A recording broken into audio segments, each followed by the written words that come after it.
breathing is one of those things, we're always doing it. How you do it matters. Right? What's the famous saying? How you do one thing is how you do everything. Well, how do you breathe? Because that's what you're doing the most of. You're not doing any one activity more than that. Where are you practicing your yoga in Canggu? Where am I? Where are you practicing it in Canggu? Are you going to a studio? Oh, you look right behind me, like right there, that little space behind me on that floor. That's where I practice yoga So every you're not day. going to, obviously there's a lot of different yoga studios out there, nice places with bamboo leaves and everyone in Lululemon, and you're not bothering to venture? There's some beautiful studios here. On Saturdays, I go to Kirtan, which is like yoga music. So basically, people get together, and someone plays harmonium, and someone plays a drum or something, and you sing mantras and kirtans. Yeah, it's I don't know. It's kind of it's called Bhakti yoga. Bhakti means the yoga of devotion, and so it's a different sector, different aspect. It's good though. Yeah. I, So I that's didn't that's I didn't realize until reading your book that there was a philosophy behind yoga. I knew that it was to do with embodied practice and different levels of awakening and stuff like that, but I didn't realize that there was a full philosophy behind it. Can you tell us a bit about that? the full philosophy of yoga. There's a lot of philosophy in yoga, and it really depends on what you're talking about. I think what most people are familiar with as far as like the fundamental philosophy of yoga would be the Yoga Sutras and Patanjali's 8 limbs, which is essentially like the path of yoga towards enlightenment. Uh, yeah, there's a lot of different ways you could look at it or interpret it, and I think just like religion, people take the text and they kind of interpret it to make sense of their lives. And yoga philosophy is really kind of the same way, but it's a guide just basically to understand your life and how to live a more harmonious life, like any philosophy is. And I think that's really one of the big differences with yoga compared to other kinds of fitness. I mean, yoga is an interesting word in and of itself because like all words, we give words meaning and we define them to be what it is. And so uh, like I know when I came into yoga, my definition for the word yoga was very different than what it is now. It was like what I think the vast majority of people think of yoga. It's stretching and sun salutations or maybe ashtanga or some sort of like physical calisthenics type movement. And that is definitely what yoga is, but it's also like the way that you interact, the way that you think, the way that you breathe.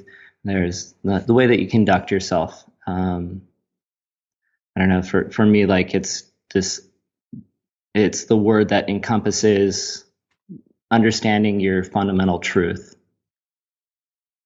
which I'm not going to tell you what your fundamental truth is. Everyone's is like that's the journey. It's like understanding that in and of itself. You know, we're all living a subjective experience. We all see the world through our eyes, and I know for a long time I thought the world like kind of revolved around me. Right? It's like you become self-centered, and not even in a negative way. It's just you are the center of yourself, and that's how you see things.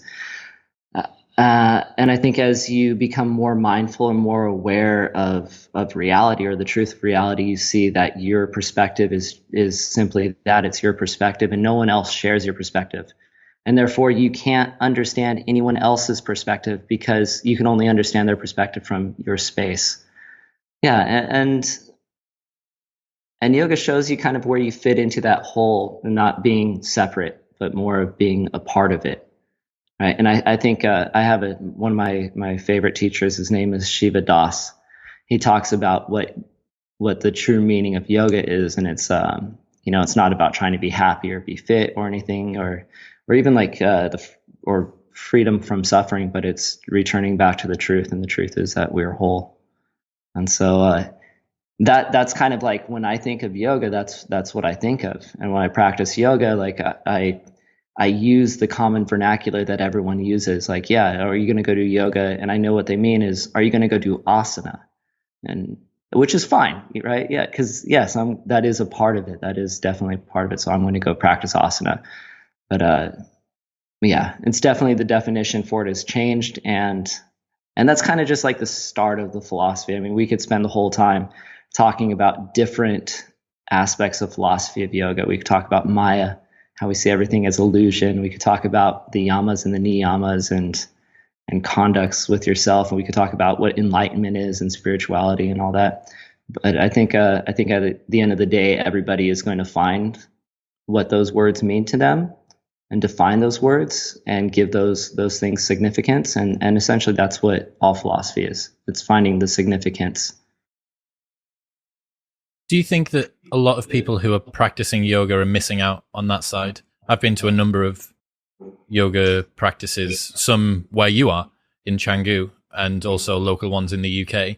And although there is a talk of something broader than the movements themselves, kind of on the surface, connect to the breath, connect to yourself, like, you know, the meditative practice sort of words, doesn't ever really seem to leave the mat.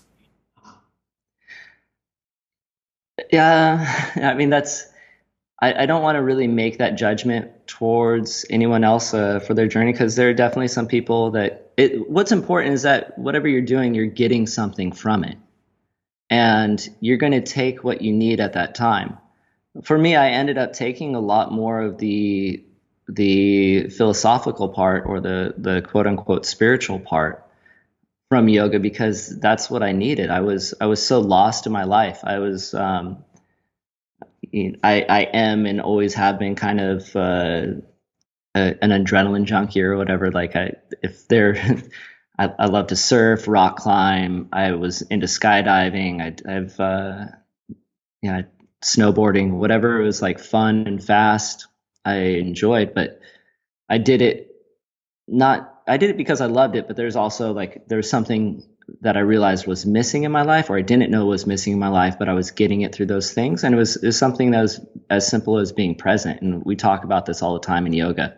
And even like as yoga is now, the philosophy of yoga is seeping out into other, I know you do a lot of the biohacking stuff and you're into that, and this mindfulness and meditation, and that really has strong roots in yoga, but not only in yoga.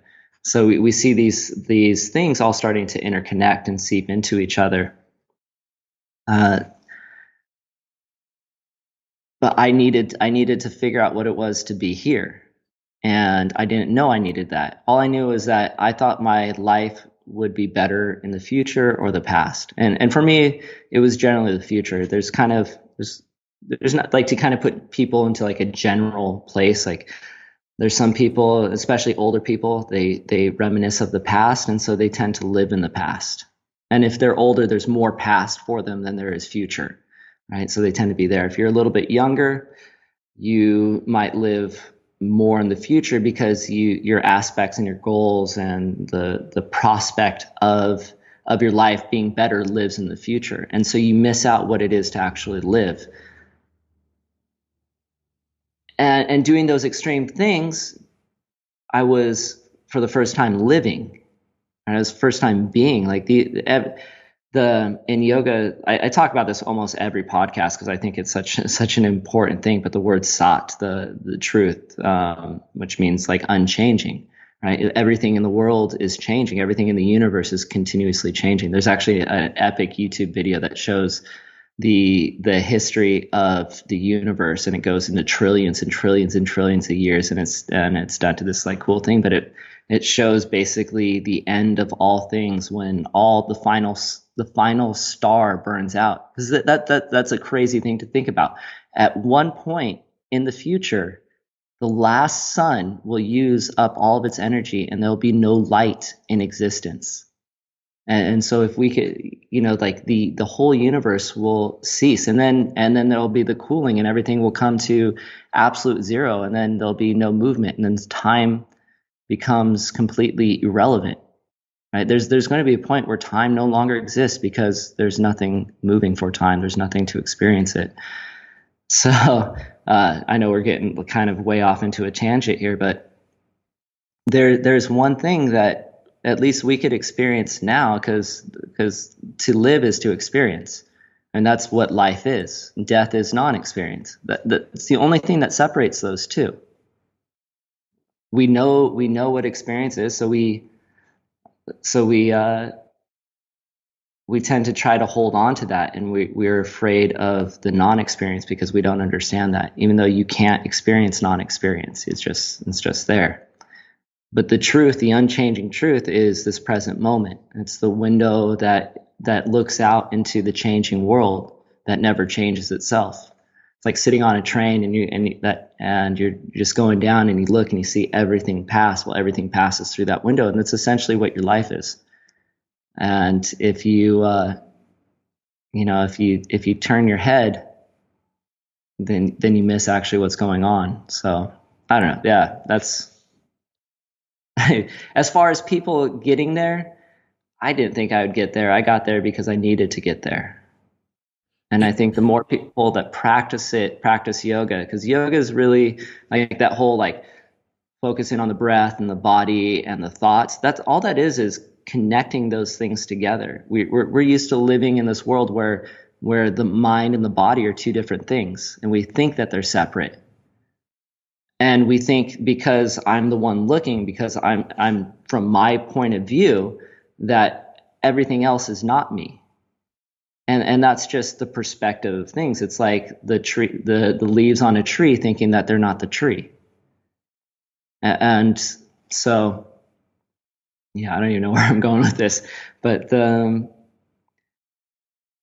yeah. So we're in yoga. We come into that class, and we start to move into our body. We start to actually move into our breath a little bit deeper, and we start to understand a little bit more of what being means, because all that meaning comes from intention. And that was the real difference from coming into yoga and doing extreme sports. Like in extreme sports, I was brought to the present moment, but without intention. And because I didn't have the intention, I didn't last it very long. With yoga, it wasn't the fact that I was practicing yoga, but it was the fact that there was an intention placed upon that. And that could be a definition of yoga. If you do anything with intention, that could be yoga. I don't know. I think it's more helpful to find the things that yoga is than to try to find the things that yoga isn't. I've spent too much time trying to defend what yoga is when it needs no defense. And if people listening, if you're out there trying to find out what yoga isn't, it's not going to help you in your journey towards anything. Yeah, my thoughts. I don't know. I had this conversation with Paul Bloom, who is a psychologist and philosopher from Yale, I think. And he quoted this dominatrix talking about why people are into BDSM and hardcore sex. And he arrived at it in the same way as why people do extreme sports and why people do scary things. This quote from this dominatrix is, "Nothing captures attention like a whip." And the point is that if someone slaps you in the face really, really hard, for 1 to 5 seconds after that, you're not thinking of anything. The mind is completely blank. But you are there, you are in the moment. And right. I think that the people that chase extreme sport are looking for that same presence. You can't, if you're base jumping or snowboarding or rock climbing, and you do allow the mind to drift, the implications are incredibly grave. You might die. Yeah, they can be. And I could take that to kind of play a little to maybe devil's advocate, or I completely agree with that. But if that person continues to slap you in the face for the next 12 hours, at some point in time, you're going to start thinking about something else, or you're going to try to disassociate with that experience. So it's, you can only, outside stimuli, whatever they are, that it's eventually, and that's what I noticed with skydiving, that after a certain number of jumps, that I was thinking about the next jump rather than enjoying the jump that I was on. And so is that part of the usefulness of yoga, that you are always in control, that you do have to have this intentionality, that you are going into it, and that whatever happens is down to you, whatever doesn't happen is down to you. There aren't any, other than gravity, there aren't really very many external stimulus that are acting on you. Is that why it's forcing you to connect that mind, body, breath? I want to say I don't know. I mean, that's a really good question to kind of explore into. Um, I think it's kind of different for everybody. You've been working on the breath a lot recently, though. How come you decided to focus so much on that and a little bit less on yoga when writing a book?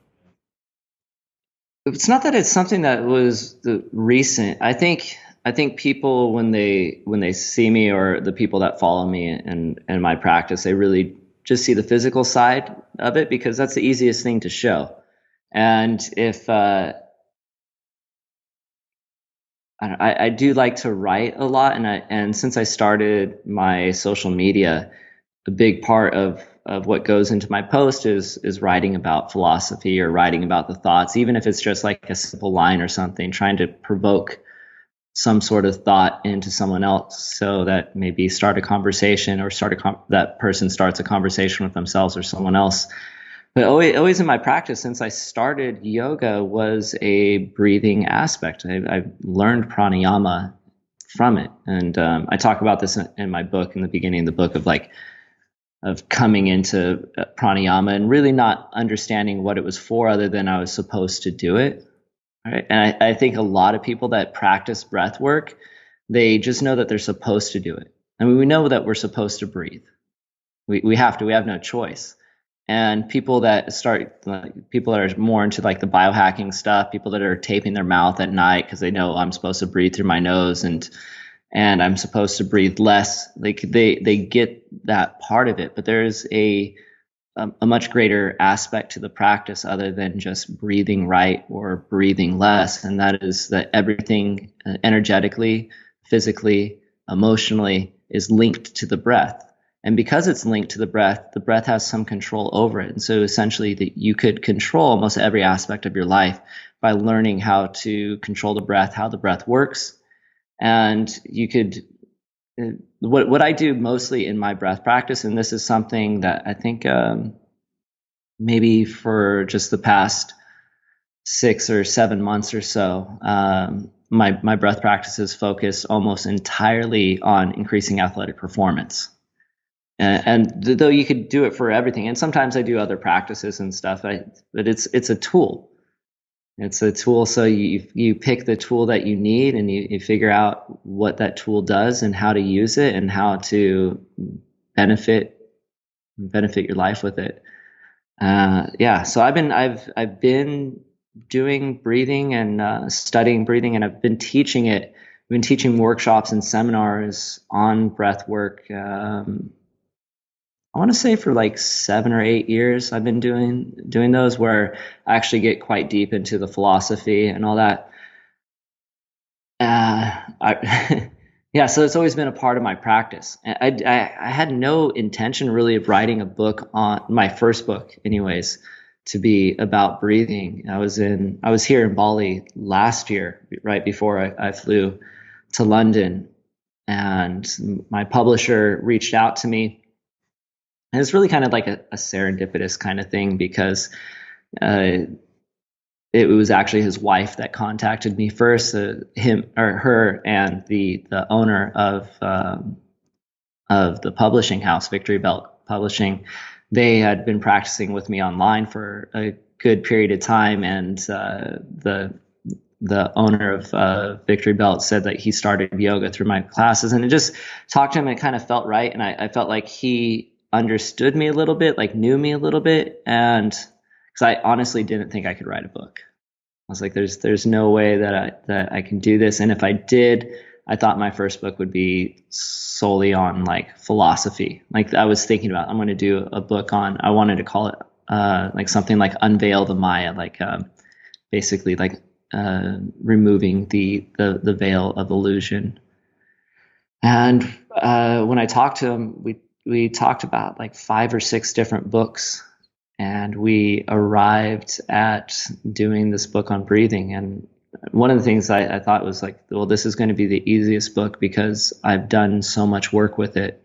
And when you've spent a lot of time with something and you've taught something for a really long time, and I think that's another thing that I feel really grateful about before writing the book, is that I spent so much time teaching it that that I knew exactly how the whole thing was going to come together before I even put pen to paper. Yeah. So. What do most people have wrong about the breath? What do they think it can or can't do that it can't or can? Well, I mean, that depends on who you're talking to or who you're asking. Like, if you're asking a yogi, almost all yogis know pranayama. Like, if you've been practicing yoga for more than 6 months, you've at least heard of pranayama or done some sort of breath work. I think what they mostly get wrong is they don't know why that they're doing that. It's like, I mean, I could also say that it's probably true of a lot of people that practice the physical asana stuff. They don't understand what's the purpose of triangle pose. They just do it because the teacher says to do it. So if you go down and you start doing a practice, like one of the classic ones is called Nadi Shodhana, which is alternate nostril breathing. It's really to balance, and they'll explain this. It's to balance your Ida and your Pingala energies. But like, what does that mean? Right. So I remember the first time I did it was in my 200-hour teacher training. And I'm a very like kind of scientific, kind of very literal. I want facts and evidence, and I want things to be cited. That's why there's citations in my book, like reference. I want to understand where this is coming from, why we're doing it, what's the benefit, and this practice of alternate nostril breathing. Like you inhale through the left nostril, and then you exhale through the right. Inhale through the right, exhale through the left. So you're switching back and forth. But I know once you go past the septum, it just goes right into the paranasal cavity and the sinuses, and then down the trachea into the lungs. Like it just goes together, and then it's one. And so I didn't understand how there is benefit of it, or the physiological benefits. And there actually is. There's a lot that has to do with right and left hemispheres, with actually balancing those energies. But now I understand what those energies represent. There's has to do with decreasing the amount of breath, so breath regulation. So you actually are breathing less, and what that breathing less does as far as stimulating the parasympathetic nervous system and increasing dorsal vagal complex tone and slowing the heart rate and just bringing you down into like a deeper state. And I also know how I could take that practice and change it now. And that's the other thing. It's like you're kind of given with traditional yoga, you're given these practices, and it's like, here's this practice in the box, and you got to keep it in the box, and you can't really mess with it. And you just got to do it exactly like this. And then here's this other practice, and these don't really go together. And then do this. And it's like, okay, now we do Bhastrika, which is like a fast breathing practice. And I don't think I was ever taught why I would want to do Bhastrika or a lot of them. And even if you go and you start studying like the older texts that talk about pranayama, the information that you're going to get seems pretty like out there. And for me as a spiritual yogi to say that like out there, it's like, if you practice this in the way of the master exactly as taught, which is not referenced in there, because you're supposed to learn everything directly from your guru. People that are old will be young. You're like, oh, well, that sounds pretty good, right? And it's just like, or the other thing that you get is this breathing practice. If I look online and I go, what does this breathing practice do? And I find somebody's website that wrote up about it, I'm going to see like 100 different things that this one breath practice does. And it's like, does it really do all those things? What does it do the most effective? And why does it do those things? And so when I think as far as what people get wrong with the breath is not understanding the potential, and then not understanding what the breath that they're doing actually does. What are the principles of good breathing then? What are the foundational principles of it? Like if you want to talk about just like daily breathing, like how should I breathe normally? Well, I think at this point most people know always breathe through your nose. always, I mean, the nose is a filtration system. It humidifies and it downregulates the amount of air that we breathe. It's funny because like now in COVID time and talking about everyone wearing masks and watching, especially in my my once home country. I haven't lived there in a really long time, but my home country of the States, the good old America, where people are like, it's my God given right to breathe, and I can't breathe if I wear a mask and all. And I don't know, I did a racist country accent there. I don't have anything against people that are from the country or the Midwest, but yeah, like the fact that you can't breathe with a mask or that wearing a mask is bad. It's actually one of the things that we the benefits or the reasons why we want to breathe less is to increase carbon dioxide, to increase our CO2. Why would you want that? Well, the effects that CO2 has on the body. First of all, so if I breathe, right, the one of the common misconceptions that people have is like if I breathe a lot, if I breathe really fast, I get more oxygen. Right? Have you heard that before? Breathe more, you get more oxygen. Have you ever put your finger in like an SpO2 monitor? So SpO2 monitors, you probably have at some point. They just put it like a little thing on your finger. It measures your blood oxygen saturation, and it says, oh, it's like 97 to 99%. Generally, most people aren't below 95%. And the majority of the air that you breathe out, or the majority of the oxygen that you take in, you breathe the majority of it out. So you're not even utilizing most of the oxygen that you take in. And it's not at 100% usually because there is some sort of there's a chemical or there's an exchange between the oxygen and the carbon dioxide on the cellular level. So that's always happening.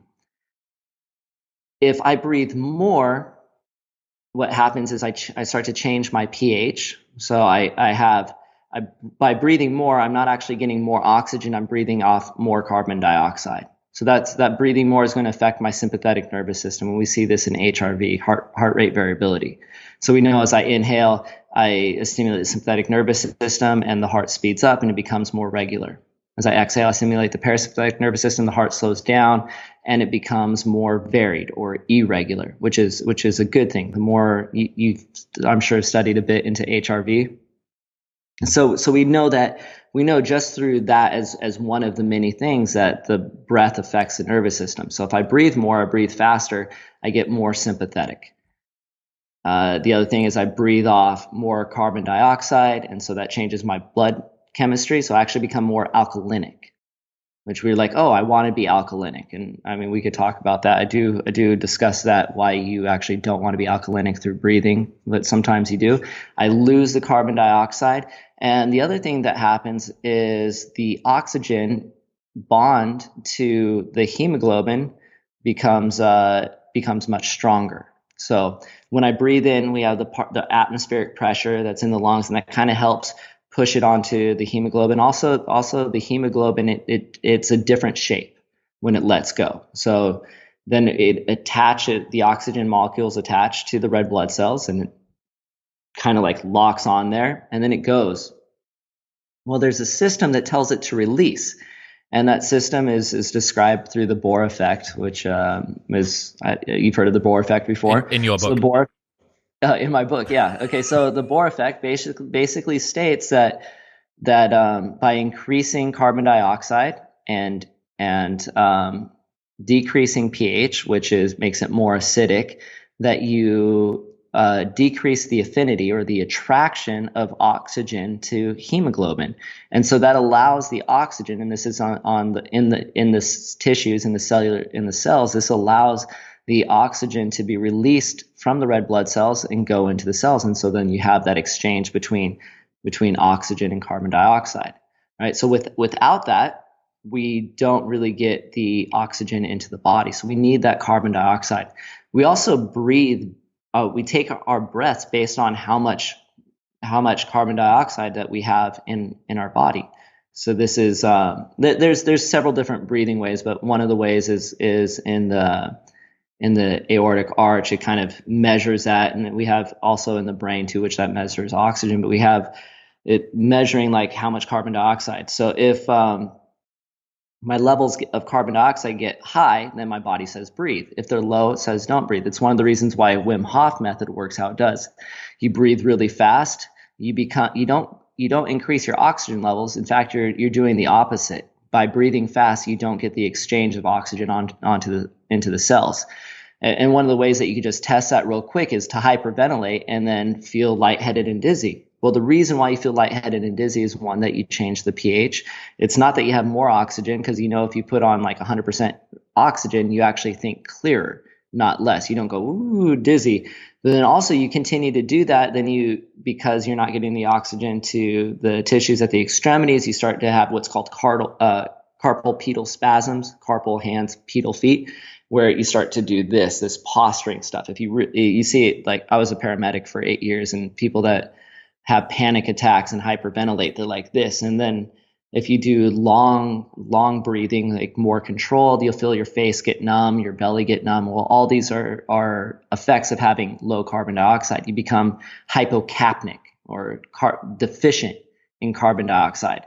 Well, so when you do Wim Hof breathing, you do this rapid, fast breathing, you become hypocapnic. And so then you're able to hold the breath for a really long time, because those CO2 levels have to rise back up to get to the point where you want to take a breath again. And that's why you're able to do this. And you hold on the exhale, which gives you the advantage of using up more oxygen. So then once you start using up the oxygen, you're holding the breath, your CO2 levels come back up, the oxygen levels go down, and now this is where you start getting into increasing like athletic performance and all the other benefits that come from breathing less. And so then your body said, we make about 2 million to 2.5 million red blood cells every second.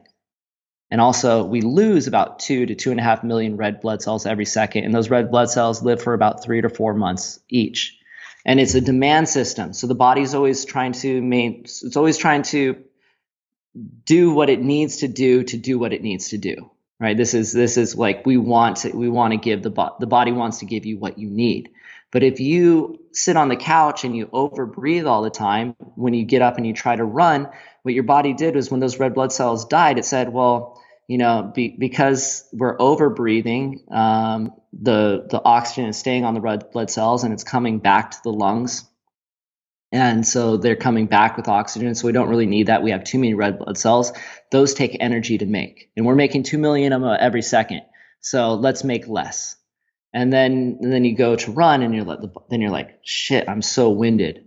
But if you breathe less, even if you just if you do cardio, that you are working towards the upper end of your cardiorespiratory limit. Your heart is beating fast, your metabolism increase. Even though you're breathing faster, you're using more oxygen than what you have. And so the body goes, oh, we need to make more red blood cells so that we could carry more. The analogy that I use, there's a lot of really good analogies, but it's like if you go, you've been on the tube before, so people that aren't Londoners or whatever aren't familiar with the tube or the subway or the underground or whatever, some sort of underground system, or like in China, you see all these people, or Japan, I think it's Japan, all these people like pressing in, trying to get as many people into one train car as possible.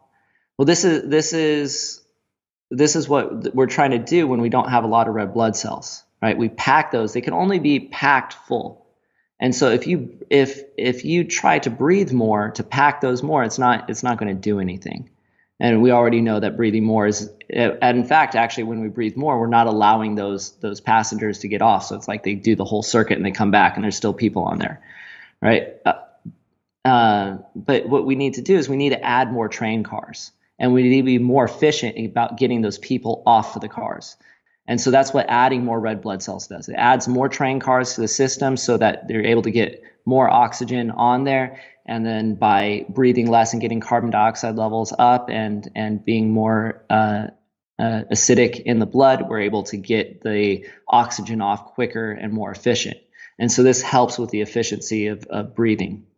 I think a really good analogy with breath is understanding kind of the same thing with diet. So we think, oh, this is how much I need to breathe. I'm breathing on demand, right? And if you're someone that overbreathes, right, that's what you need to breathe. You're just, or especially if you're breathing through the mouth, and mouth breathers, I mean, other than it's it's a sign of unintelligence, but also halitosis and all kinds of other things that come up. But if you're breathing through the mouth, you're breathing more than what you need to immediately already. So you're breathing too much.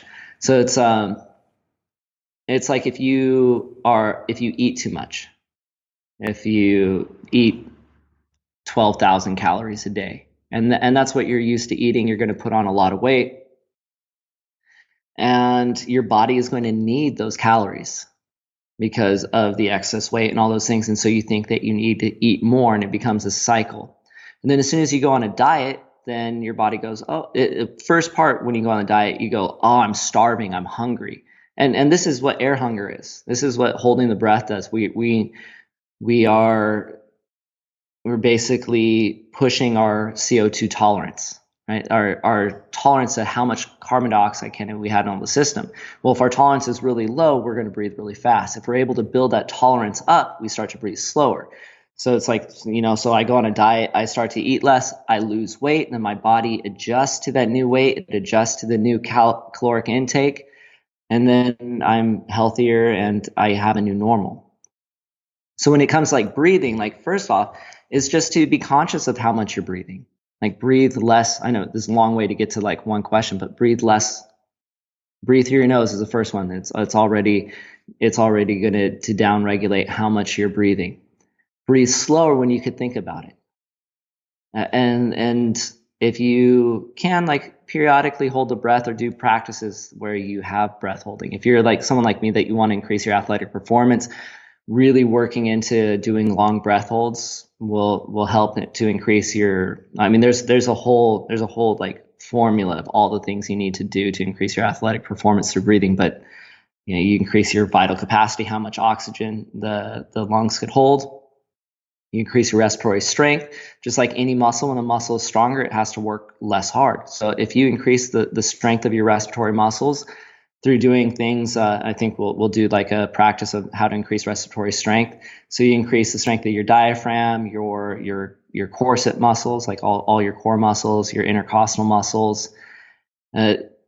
They're stronger, so that means they work less. They don't have to use as much energy to do the job. So when you go out running, those are muscles that aren't having to work as hard. So that means they're not using as much oxygen. You decrease you increase your CO2 tolerance. That means you could get carbon dioxide levels up higher. So when you are running, you don't feel, or whatever you're doing, you don't feel the need to breathe as heavy. And then you're also, because you're increasing that, you're also through like the Bohr effect, you're getting more oxygen into the cells. So that's like the real quick and dirty way to do that. So breathing less whenever you can, whenever you can think about it, doing a breath practice that focuses around breathing less.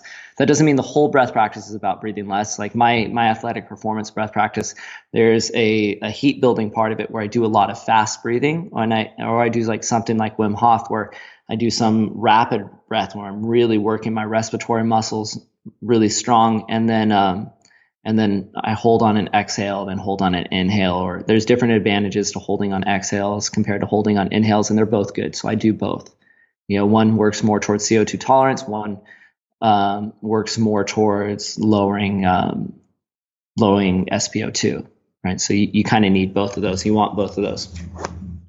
The other thing is breathing efficiently. So if I were to ask you right now, take a deep breath. Take a deep inhale. Inhale deeper, inhale deeper, inhale deeper. All right, so notice that thing, what just happened when you really started. Do it again. Breathe, fill your lungs as full as they get. As full as they do. And if you're listening, do this also at home. So if you notice, did you see your shoulders went up like this? Right, so that is essentially inefficient breathing. When we are filling the lungs, we're looking for space. Well, as the lungs go out, the lungs, there's a little space. So the way the diaphragm works, it's kind of like like like an M. It's not so much like an upside down U, but it's more like an M. The top of the diaphragm is connected, where the central tendon is connected to the mediastinum, which is at the bottom of the heart. So this does move a little bit, but if it were to move down as much as the rest of the diaphragm did, it would cause some trauma to the heart. The heart would be going like this every time you started running or taking a deep breath. So it doesn't want to do that. It's the side of the diaphragm pulls down. And then the lungs, as they fill up, well, they can only go out so much. And then where they want to go is actually down. And they don't go down into the core. As we expand the belly, what expanding the belly does is it allows the rib cage, the bottom ribs, to open up outwards like this. And then the intercostals open this way. So we want the intercostals to open downward like this so that we could get into this place where the lungs go into, which is called this subcostal recess, little space. If you look at it at an x-ray of the lungs, when you see like a little black area in the pleural cavity right between the diaphragm and the ribs. So this the upper cavity. So you see that. You want the lungs to be able to move down into that. And as you move the lungs out or the ribs out and down, you open up that space, which opens up your vital capacity, which is how much air you can put into your lungs. So you basically, with breathing, with deep breaths, you're trying to open up as much as you can. Well, so that happens by breathing down. If I breathe up like this, there's not so much space. And now I start moving into this platysmus area, these muscles here, and I'm like coming up there and I'm lifting my shoulders up. Well, as I lift up my shoulders, this pulls everything else up, and it also deflates the chest. So I'm not able to move. It also takes a whole lot longer. So when you breathe, when you take a deep breath, you want to imagine like you have a rubber band right around the center of your ribs. So the middle part of your ribs. So as you inhale, instead of inhaling up or down, you want to think of expanding it out in 360 degrees. So try that same breath really deep, but this time try to expand just in the middle. So you just inhale and keep the shoulders where they are and feel how fast and full you can fill the breath. You feel that like immediately your lungs are so much fuller and there was way less effort. Right? Did you feel that? Way less effort. You're completely full. You couldn't expand it. And you might actually feel like you could go even more. So this is how we should be breathing all the time. And when we're doing something heavy where we have heavy breathing, we need to be aware of, like, if I'm running or something like this, I don't want to be breathing. Or if I'm doing something that's, if you do like jujitsu or anything that really makes you breathe super heavy and super hard, when I watch, I mean, this is something I could go to just the UFC and train UFC fighters and immediately improve their performance just by when they're working, when you see them breathing up into their chest like this, or they're breathing through their mouth because they're trying to get more oxygen. Well, if they had more red blood cells, they wouldn't need to breathe through the mouth. Another thing is, when you're doing physical activity, always breathe through your nose. Right. And let that. So if you can't do what you're doing, if you can't run faster breathing through your nose, run slower. Right. Get that part up first, and then you'll be able to increase your performance so much more. And there's a lot of studies with runners and Olympians that change their training practice to breathing through the nose, and they increase their time. I mean, by a small amount, but when you're at an Olympic level, to increase your time by anything is huge. Like, you think like between first place and fifth place is less than a second, right? It's between being on the platform or not, or the podium. Yeah. How much can doing a practice of between 10 and 20 minutes a day, how much can that affect a habit that we're going to do for the rest of the 23 hours and 40 minutes every day? One thing that I'm interested in is looking at something that is it habituated? Is it necessary? Do we have conscious control over it? How much of it is part of is it autonomous system, and how much of it is part of, like, what I'm trying to work out is, can we undo the good work during a breath practice of 10 or 20 minutes by not being conscious of it throughout the day? And obviously we're doing stuff. I can't spend my whole day thinking about breathing.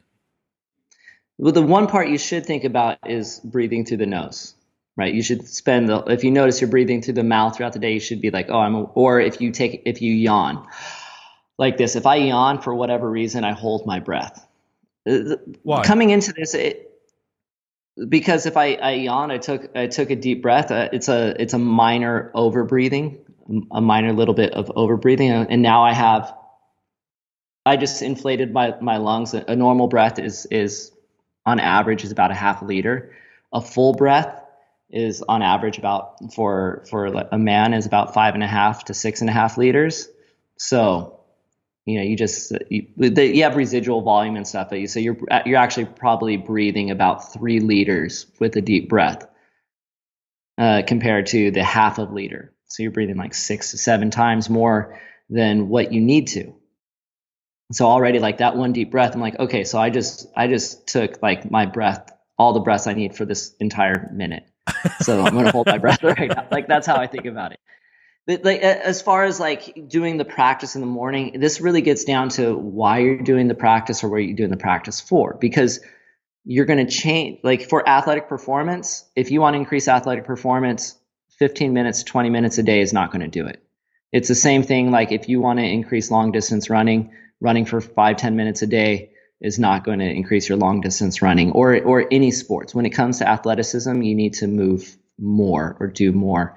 And then also there's something called like splenic contraction. So when you are in a place of oxygen deficiency for a certain period of time, which is it's different for everybody, but roughly about 15 minutes. It's like when you're working out or you're running, you get that second wind about after like 15 minutes, or why people warm up. And when you do like these like crazy warm-ups, it's to get that splenic contraction. So the spleen, which holds red blood cells, contracts like this, and it squirts out a bunch more red blood cells into your system. So then you have more red blood cells, so you can do more. The body's pretty smart like this. So it's already thinking ahead. So it's another way to become more polycythemic.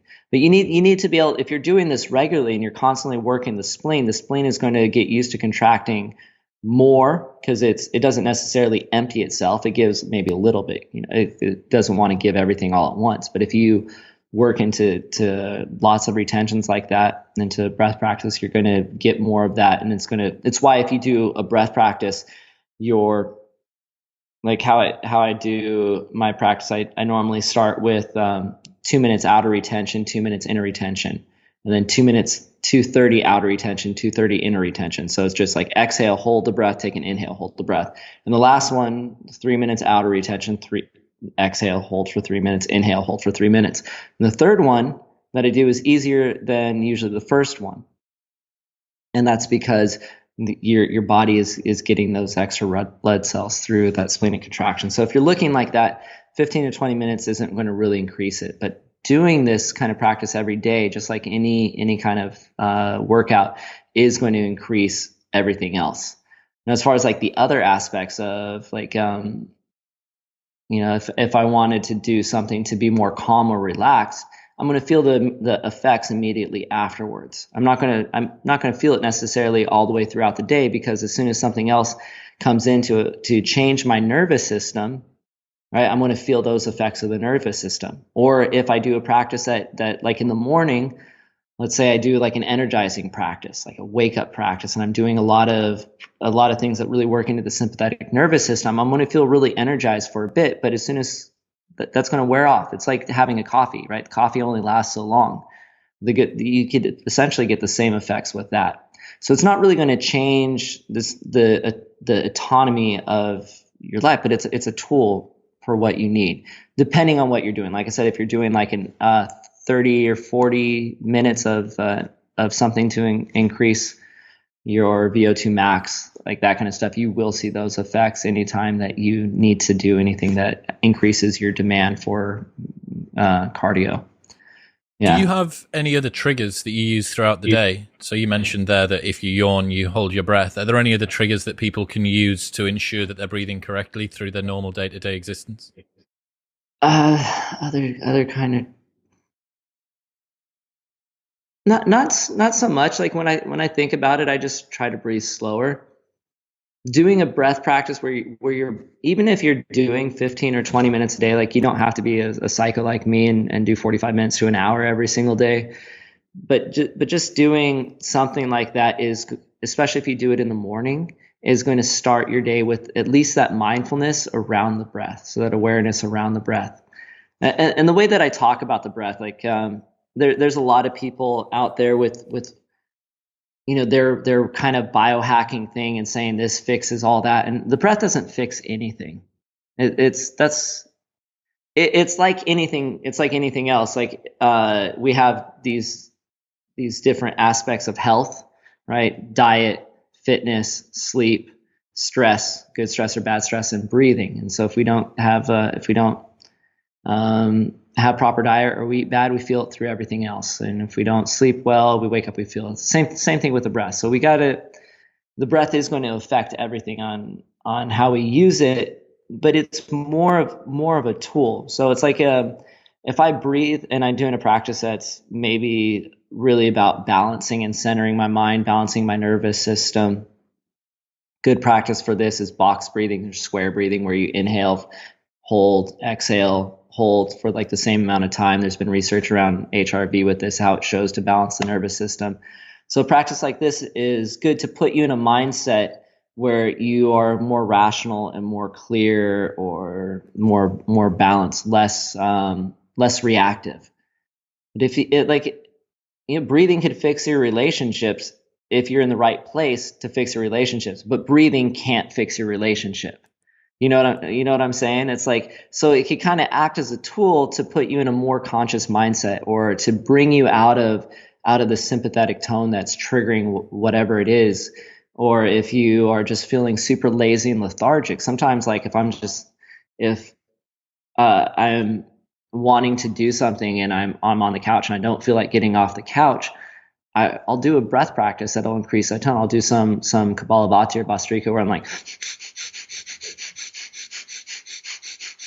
just really fast in and out to the nose, pumping my breath, and then maybe I'll hold at the end, because anytime I do fast breathing, I usually add in some breath hold after that. But that brought me into my sympathetic nervous system. I'm in a safe place. So I talk about this, the polyvagal theory in the book. Sympathetic nervous system doesn't always mean fight or flight. It's also like mobility. So I feel I'm in a safe place, sympathetic nervous system. And now it's like, all right, let's go. And already I just motivated myself to do whatever that is. But yeah, so it's like the breath acts as a tool to help fix the areas of your life. Like breathing is amazing for sleep. It's amazing to do, like I'll do breath practices if I'm going to sleep. But if I drank coffee after like 2 or 3 o'clock in the afternoon, if I'm stressed, one of the things that breathing can do is it could help with my mind, with my thoughts, and letting go of all those things. So if my mind is really busy, the breathing could help with that. But if I've just done a lot of coffee, or I'm on my computer till late at night and I have all this blue light and stuff, like these different things are going to affect my sleep. Yeah, breathing is going to help, but it's not going to solve the problem. I have to go in and fix those other aspects to help improve that. It's one thing. So the breath is a tool. It's not a cure-all. I suppose it's the same as talking about, will exercise make me fit outside of exercise? And you go, well, there is a component of that. You need to train in the gym, but also you should try and get a little bit of movement in throughout your day. It's like, do I need to eat well all the time? It's like, well, the more that you can eat well, the better. You need to have your square meals being good. But if you keep snacking in between those, i.e. good diet, bad diet, that's also going to have an effect on you. If you sleep well once a week, and then for the other nights of the week you don't sleep so good. So yeah, it makes sense that you have a focused period on the breath, which is your practice, and then you're cognizant of it throughout the day, and you're trying to instantiate those good habits as best you can. That does make sense. One of the things that I found interesting was energetic locks. Can you explain how that works? So the energetic locks in yoga, we call these bandhas, and this is what I really like. I hope as being a non-yogi is like the stuff made sense to you, because I really try to write it for non-yogis, but still also appeal to, because I am a yogi in every sense of the term. So still appeal to what those things do. So a bandha is an energetic lock. It's kind of from this old ancient school of yoga. I do talk quite a bit into it. There's locks, like you could say there's locks everywhere, but I talk about the three major locks, which is Mula Bandha, the root lock, Uddiyana Bandha, which is the navel lock, and then Jalandhara Bandha, which is the throat lock. In like practices, like physical practice, like Ashtanga, you hear a lot of Mula Bandha and stuff. Essentially, it's a contraction. Each one of them is a contraction of a different muscle, and they do different things. And the idea is to regulate the energetic flow. And I think with like one thing that people get really confused on or don't understand is like, what is energy? Now that's like you could talk to, if you talk to a structural engineer about what energy is, or you talk to an electrician about what energy is, or if you talk to like a spiritual guru about what energy is, they'll give you different answers. I mean, what does it mean to you then? What does it mean in your? It's not that what it means to me. It has a lot of different definitions. I mean, so you have thermal energy, you have electrical energy, you have kinetic energy. You have, so like the nervous system, as we move, like this movement that we have is energy. What tells my muscles to fire is an electrical impulse that happens through a sodium potassium pump on the cellular level that sends a signal up or down from the brain depending on efferent or afferent nerves, and then we have movement. So this is very much the Western sense of what we feel energy is in our body, right? We have thermal energy, obviously, like is we produce heat. I'm in Bali. It's quite hot right now. I'm talking to you with my AC off, and I am feeling my body heat as I sweat up my shirt. But yeah, so there's that's another type of energy. And then when we get into yoga, we don't really know what we're saying when we say energy, and we talk about like how the energy moves through the body. And so this was like the yoga. We have the yoga is quite old. It's thousands of years old, and they didn't have the tools to see how myelinated and unmyelinated nerves work, or how the signal transponds, or anything like that. But they mapped out, before they even knew what nerves are, they mapped out these things called nadis, which is how energy flows through the body. And if you'll feel it, like if you hit your funny bone, or if you get a kink, you ever had like a kink in your back and you feel it in your hand, right? So that like the yogis maybe understood that as, oh, here's like an energetic thing, or just your level of energy, how much energy, you know what I'm saying? Like your energetic levels of like to get out and do stuff, or if you're low on energy, you don't want to do something. So this is all things that we refer to as energy. And on a Western side, I see this as sympathetic, parasympathetic, right? What is producing this level of energy? Well, the yogis had a different map or different system of energy, but it's the same thing. They just describe it different. And one of the things that I love and I really tried to do in this book was to show how these two, actually it's 4 or 5 systems depending on how you're looking at it, but how these systems intertwine. Because if we're talking about energy, it's all the same thing, and we realize it's all the same thing. It's my energy is essentially your inner, like as far as you're concerned as a subjective experiencer, it's your interaction with the world and how you move through it.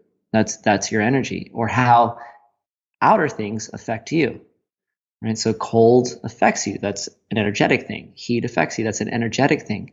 Emotions affect you, right? That's an energetic thing. If someone you don't know just comes by and gives you the bird, or in London, the reverse peace fingers, I mean, it's like California, we're like, peace, right? And then like I'm always like, peace out. In London, they're like, oh, why are you doing that to me? I'm like, oh, peace, brother. Like, no, that's like that. Yeah. But that's felt with energy. We actually feel that. Or if you go into a room and somebody, you immediately feel someone's like good energy or dark energy. And this is something that we have been programmed from an evolutionary standpoint to keep us safe. Is that person dangerous or not dangerous? Well, we use that word energy to say that this person has bad energy, meaning this person is dangerous, or this person has good energy, meaning this person's not dangerous. Maybe I want to mate with this person. Maybe I want to fight this person, right? So we feel that. Well, the yogis did a great job of mapping these types of energies out and how they manifest in us and how they on maybe an emotional level. So when I start thinking about the energetics of yoga, I think of like more how are these affecting the emotional energetics of my life? And how do I bring balance about this? And because I know and I understand that how through the Western system of energy and how, emotions are essentially just hormones and neurotransmitters, and they're affected through the sympathetic and parasympathetic nervous system, right? So our feelings, our imbalances, like if I have relationship problems, well, you ever had a relationship problem with someone you don't really care about? Yes. Yeah, it doesn't really affect you so much, right? You don't have those emotional imbalance, even though you have a relationship problem. You're like, well, I guess this relationship's over, right? But if you have a relationship problem, something that you care a lot about, they affect you really deeply, even though they're both relationship problems. But we're trying to, it's the hormones that are released and the neurotransmitters are released that make us feel that way, which is, so I know that through the breath, if I inhale, then that's going to affect my parasympathetic nervous system. I know if I exhale, it's going to be, or sorry, inhale is my sympathetic, exhale is going to be my parasympathetic. Well, also, if I inhale, this is going to, like I talk about the yoga side of my rajasic energy. So rajasic energy is the energy that goes out and expands and dissipates, right?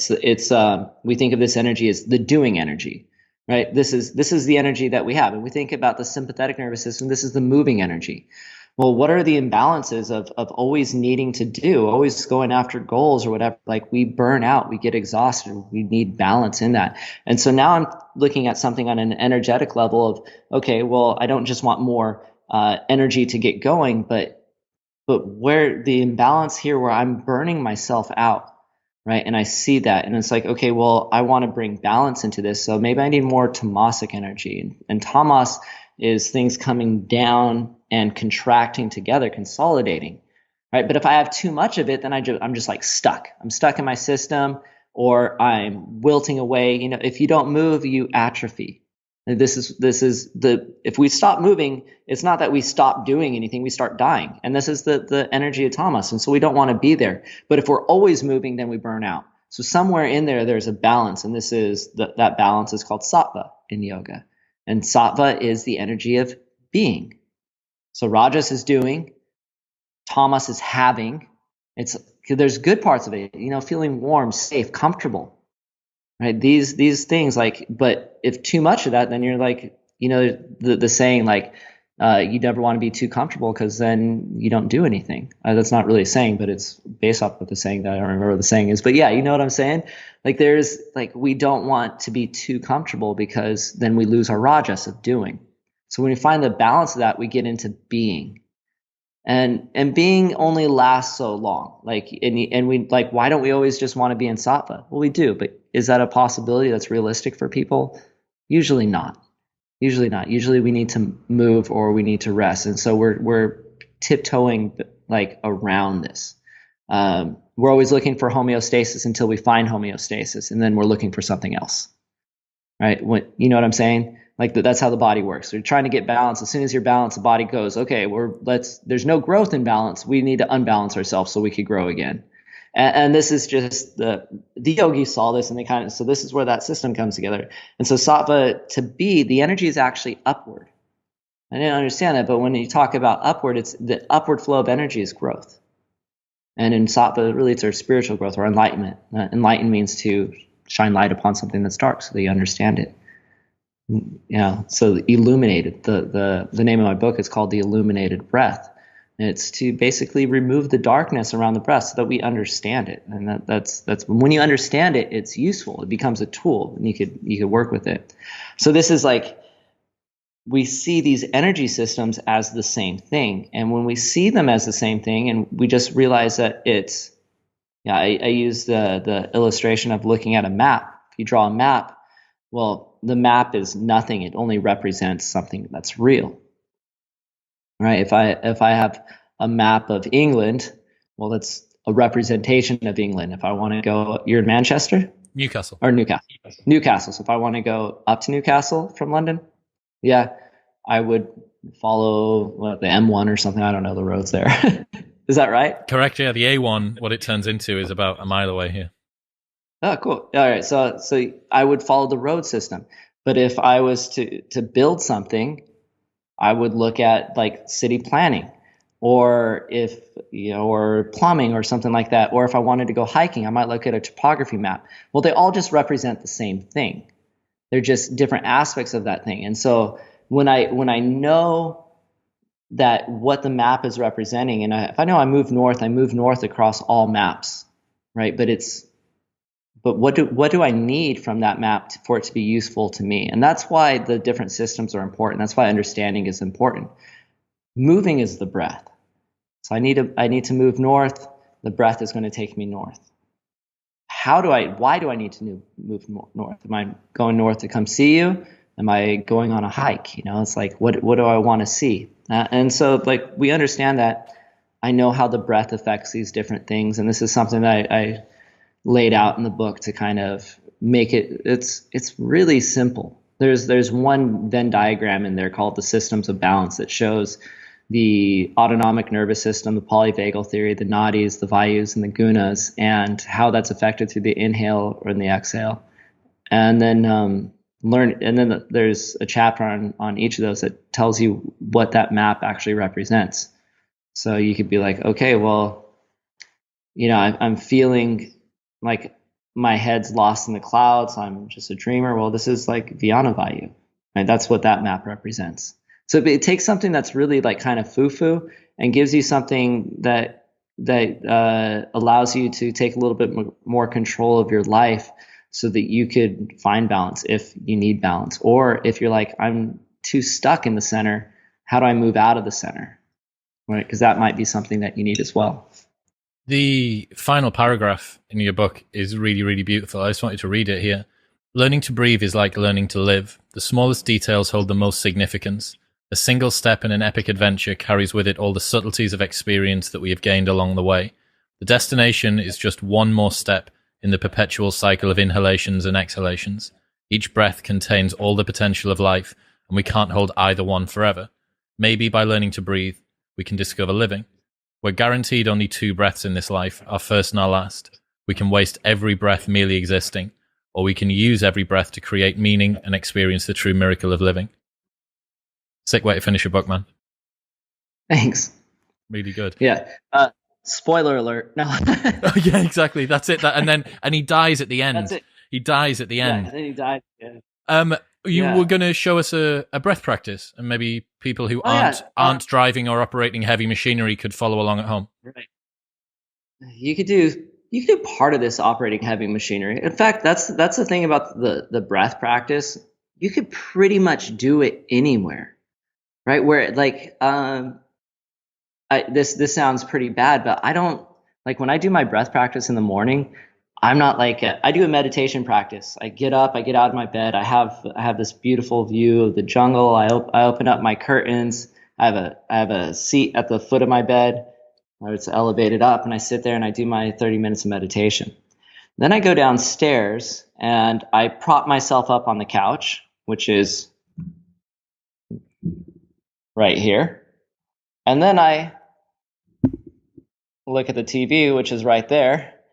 And I do my 45 minutes to an hour athletic performance while I'm watching the news or catching up. Like, as being in Bali, I want to see what's going on in the rest of the world. Less now that Trump's out of office, but it's still pretty interesting. But also America season 3 is going to be so boring now that he's gone. He was the only good character in it. Yeah, for sure. I'm like, I kind of got addicted to the crazy drama. Did you see that the news anchors had done a little campaign, make news boring again? Yeah. It's crazy. Yeah. And all of them are the Stephen Colbert and all those guys are all talking about like, oh, I'm so excited for boring stories. Yeah. But my point is I do my practice while I'm watching TV. So it's not like something that you have to like separate your life from it. If you're someone that commutes a lot, When actually, this is something that I've been doing for years in London, because I spend a lot of time in London. When I go from one stop to the next stop on the tube, I hold my breath between stops. So I'll do that. Like, it doesn't matter. Like, if there's like 18 or 20 stops or whatever, if I'm going like super far, usually it's only like 4 or 5. But and sometimes they're pretty far in between. But like, I breathe. I breathe when the doors are open, and when the doors close, I hold my breath. And That's a then cool trigger. sometimes yeah. Oh yeah, trigger. Yeah. That's like, I do those kinds of things. Like, when you think about opportunities to breathe consciously, or opportunities to increase something that you want to work on. I'm someone that's very much into fitness and increasing like my fitness levels and all that. And so, yeah. So you could do this, really most breath practices anywhere. I teach on this app called Allo Moves, and they want to do like something for the plane, and they said something. They didn't want to use any of my programs because there's a lot of like touching your face and stuff, which is obviously not good with COVID times as well. But like the Nadi Shodhana practice is a lot of that's really the only one where you're touching your face, or if you're doing Brahmari where you're like and doing Shankara Mudra. But yeah, so it's like, yeah, you can do this breath practice anyways. Anyway, so getting into it, so we're going to do a really quick practice. I'm actually going to teach you 3 different breath practices, which is kind of fun. 3 different breath practices. And what we're doing, the first 2 is like level of energetics, right? So these are all to increase respiratory strength.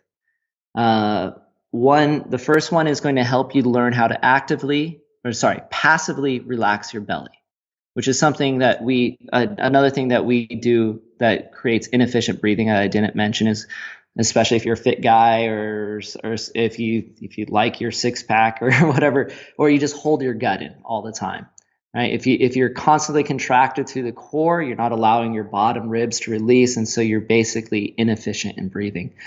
So what we're going to do is you're going to inhale, talk about those bandhas, the Uddiyana bandha, which is the navel lock, which is like another way to think about it is like a vacuum breath. You pull the belly in and up towards the spine. Now, this isn't good to do if you've drinking a lot of water, if you've just eaten, or you need to go to the bathroom. It's uncomfortable. You can still do it, but it's not as comfortable. I like to do all my athletic performance breathing on a completely empty stomach. So it's a active forced exhale. And if you just actively force exhale through the nose, and a passive inhale. Normally what we do is we do an active inhale and a passive exhale. So this is flipping it. We're moving a little bit more air. Like I said, if we're moving about 500 mLs, now we're moving about 700, 800 to 1,000 maybe. So a little bit more, not a dramatic amount. And you kind of want to go at the pace that you do. So I'm going to first just sit here and do it, and then I'll show you what my stomach is doing. I'll pull up my shirt so you can kind of see my stomach. So the first one it's just exhale through the nose, passive inhale. Yeah, maybe clear the nose, get the boogies out. So it's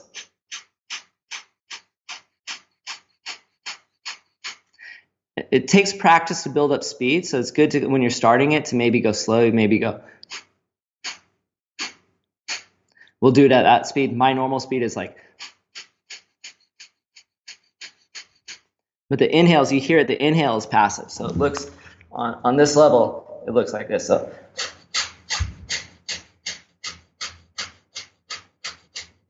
all right, so that's the first one. We're going to do that one, and here we'll do these together. I won't count them. We'll do it for about, we'll do it for about 20 seconds each. I'll say first practice Kapalabhati, and I'll say second practice Bhastrika. So Kapalabhati means skull shining breath. I'm not going to get into why it means that. Second practice, it's in the book, it doesn't matter. Second practice is called Bhastrika, which is billows breath. So billows, like, is something that they used to have. I don't know, you guys like fire things, like you do like this,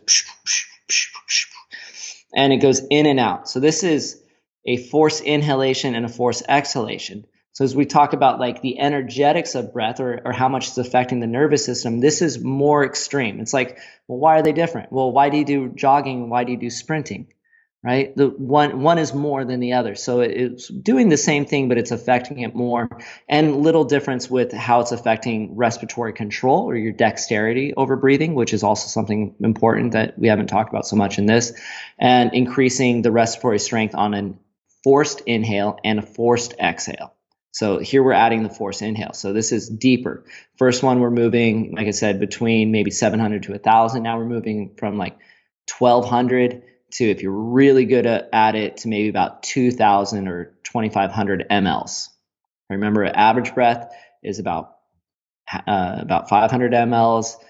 Full deep breath is about 3,000 to 4,000 mLs, depending on how efficient you are at breathing. When you get really efficient, you take a full breath, it's going to be once you get your vital capacity up, then a full breath might be 5,000 or 6,000 mLs. Stig Svensson he's 11 and like a half liters. He could hold his breath for like 22 minutes. Free diver guy, awesome breather. But yeah, so you could really increase your capacity quite a bit. So this one, it looks like this, like.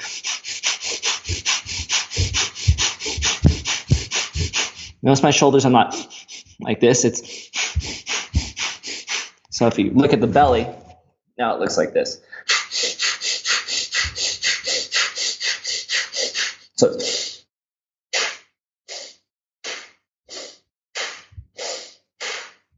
getting that forced exhale.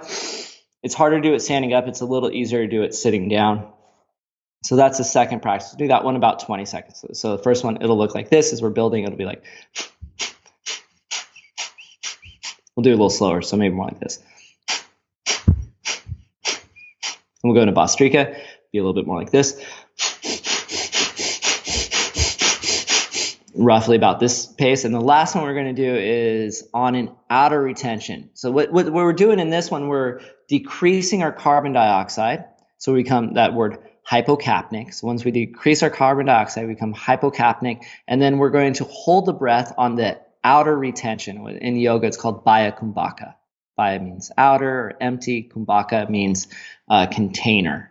So it's basically referring to the breath hold. And this one, I did this as a kid, so it's like Uddiyana Bandha, where I try to make myself look like Skeletor or whatever, like suck my stomach in and try to be as skinny as I can. So you do this on a full exhale, empty out as much as you can out of the lungs.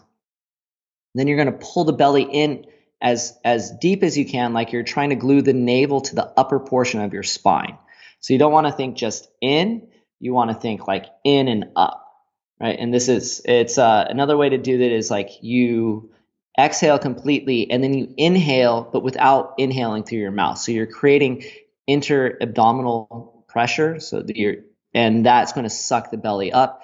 And then while holding the breath still, you're going to release and completely relax all the muscles. And so it's going to act like this pumping. When I'm down, sometimes it sounds like a slapping action, like it's slapping my stomach. So it's like, so I do this one again. So I'll exhale. I can't talk after I do this, so I'll just show you. So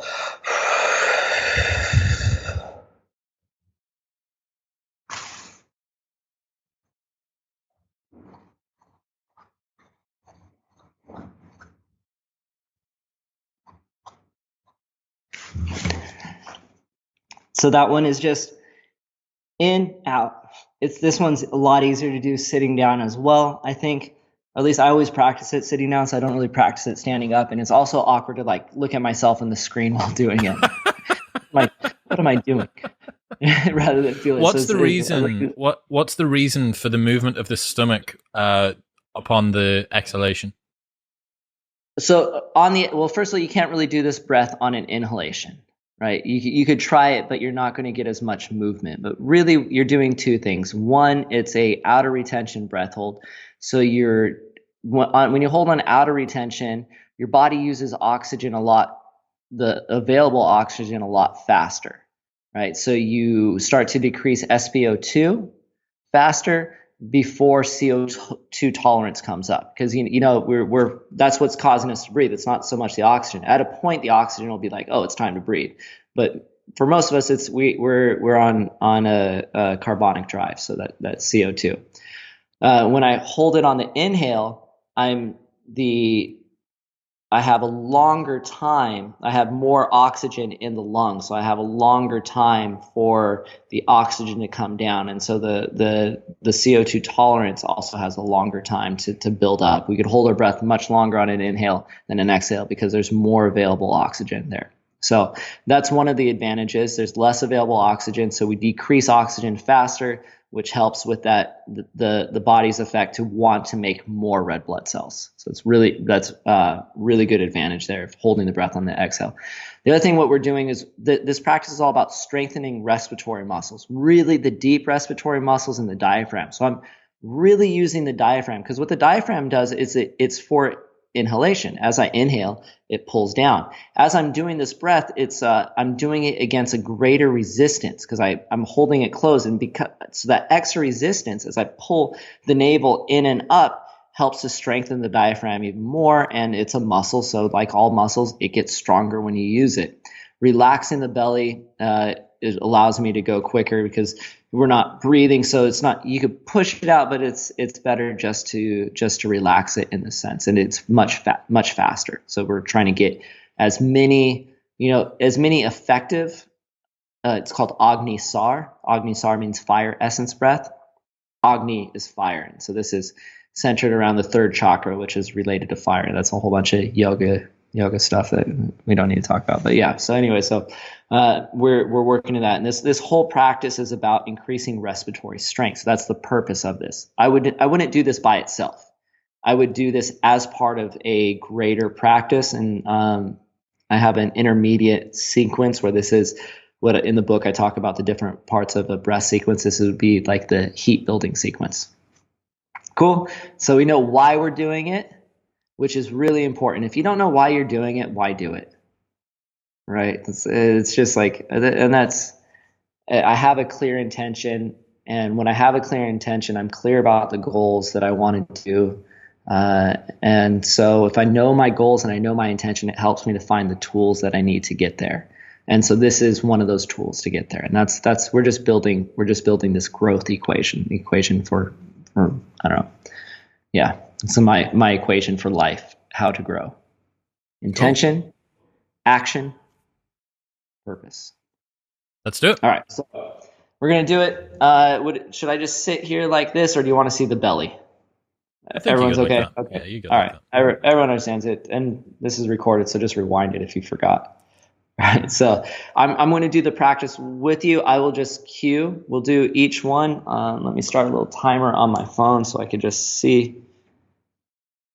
We'll do 20 seconds of each one, and move on to the next. So 20 seconds Kapalabhati, or skull shining breath, 20 seconds Bhastrika, or billows breath, and then 20 seconds Agni Sar, which is the exhale hold.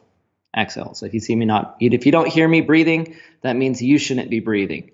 All right. I'm going to breathe kind of a slower, moderate pace. If you can't breathe as fast as me, breathe at your own pace. And that's really like, breathing is one of those things you could 100% approach at whatever level you're at. So here we go. 3, 2, 1, Kapalabhati.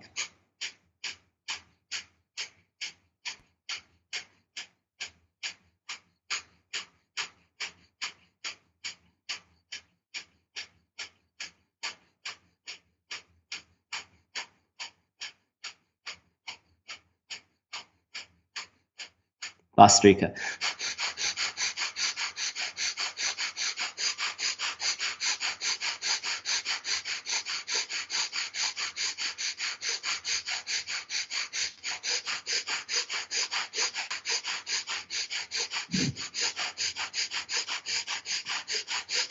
Inhale. Exhale completely. Agni Sar. Begin.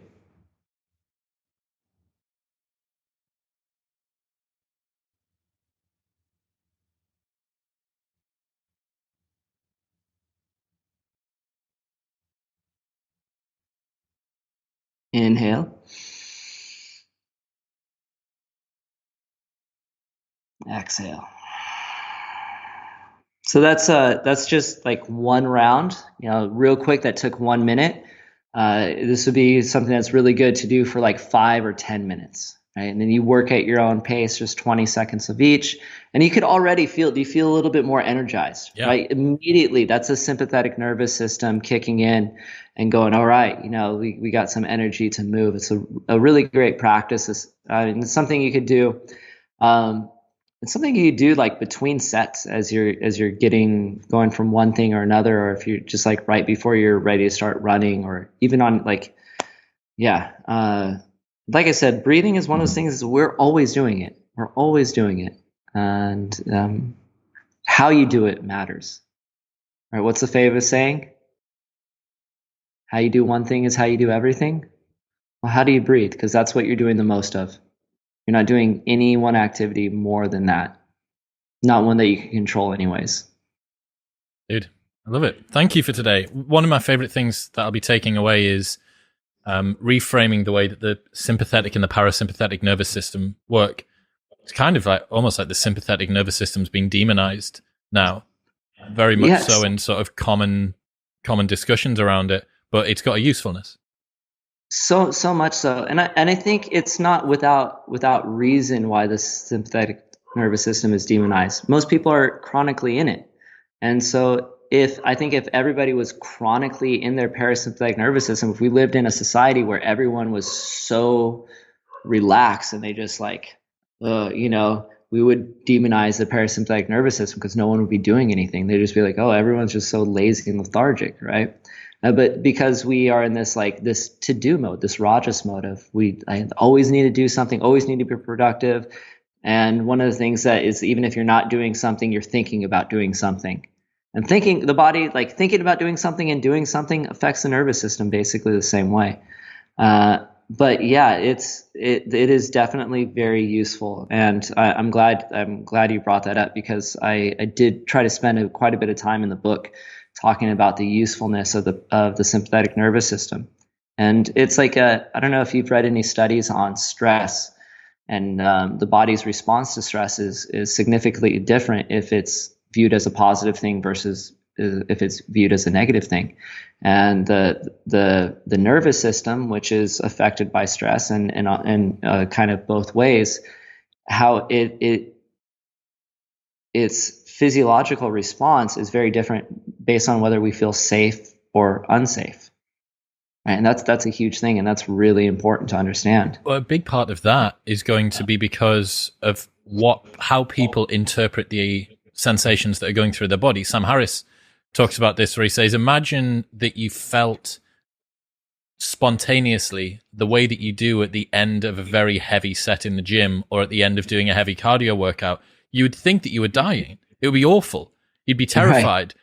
And yet you elect to do that when you go into the gym. So it shows us that it isn't about the sensations. It's about our judgments upon them. That's what Marcus Aurelius said, right? And it's 100%. I wonder whether some people perhaps aren't allowing themselves to lean into that discomfort the same way that they would do from the sympathetic nervous system because of a fear of it. I've been told that the flight and fight response is bad for me, that I need to be parasympathetic. One of the things that I've relied on the most, especially over the last year when training, has been to remind myself that this is why you're here.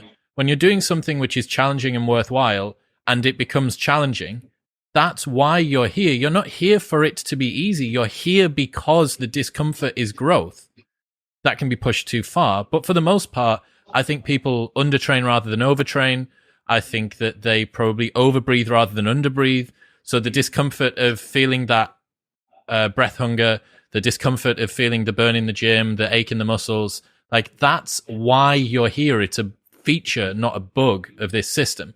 And reframing it that way, I really hope that some people have taken that away from it. Where should people go? They want to check out the book. They want to learn more about you. Where do they go? So here's the book. I just got this yesterday. You have so excited about it. The Illuminated Breath by me. Where you could buy books, that's where you could get it. So if you go on Amazon, you could get this. If you go to my website, dylanwerneryoga.com, there's on the top menu thing, there's a link that says The Illuminated Breath. Click on that, and I have a ton of different links of different places you can buy it. So that's really for like if you're in the US or you're in the UK or somewhere else outside. I'm pretty sure it ships everywhere. So, I mean, I'm here in Bali. I got it here.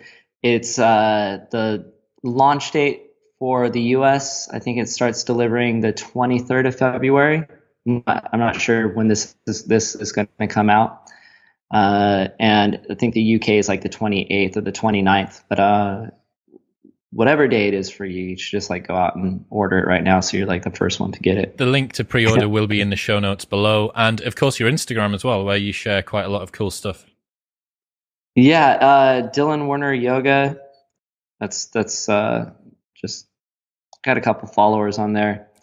I'm really grateful for the followers that I do have.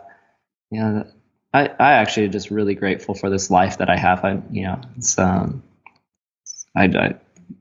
just get lucky sometimes. I feel like I got super lucky in life like, to land here. But yeah, check me out there. It's mostly posting handstands and arm balances and other stuff that people think is impossible. But if a 40-year-old dude like me can do it, then anyone can do it. Yeah, to be fair, I didn't even start handstanding until I was like 29 years old. So it's never too late. Brother, I love it. Yeah. Thank you very much for today. I hope that everyone's taken a lot away from this. Links to everything you've spoken about, your website, Illuminated Breath, and your Instagram will be in the show notes below. And if anyone's got any feedback, just leave it in the comments or abuse Dylan in his DMs. Yeah, please. I don't really answer my DMs because I don't know. Sometimes I do. It depends. But if you get lucky, I'll answer you in there. But if abuse Chris or don't abuse me. No, this is your turn. Look, man, thank you so much. Enjoy Bali. Thank you.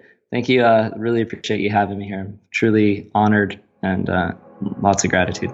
Thank you.